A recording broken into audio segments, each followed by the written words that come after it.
Hey, I'm Pastor Tay. It's a beautiful day. And today I want to talk about receiving correction. Let's face it, we all make mistakes, and there will be plenty of times when people will want to correct us. Sometimes their motives will be impure as they just want to confront and condemn. But there will be times when their intention is good and they really want to help us. Now, if you're meeting in a group, you can pause to share positive and negative experiences of receiving correction and how it impacted you positively or negatively. Pause now.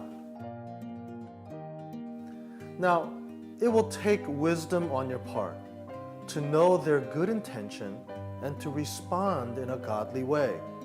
The Bible speaks to this awareness in Psalm 141 verse 5 where it says, "Let a righteous man strike me. It is a kindness. Let him rebuke me. It is oil on my head. My head will not refuse it." This verse speaks of strong maneuvers such as striking and rebuking. But this verse credits you with the wisdom to know the difference between good intentions and bad ones. It assumes that you know by faith the gravity of your sin, which validates the strong but loving approach towards you. And it assumes that you will receive it well, knowing that the person who is speaking is a righteous man who has your benefit in mind.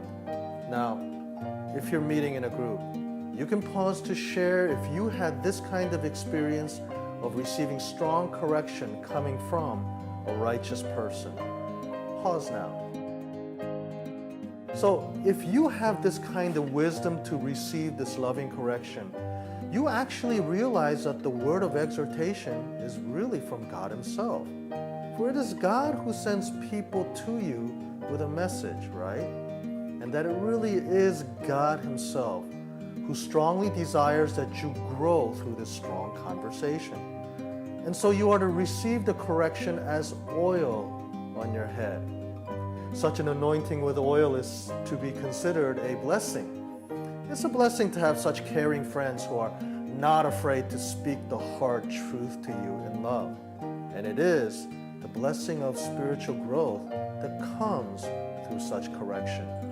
And when you think about it, there have been times when a friend has spoken quite strongly to you and with good intentions, and it was a powerful moment that led to your growth, right? Consider today the kindness that God shows to you even through the correction from others.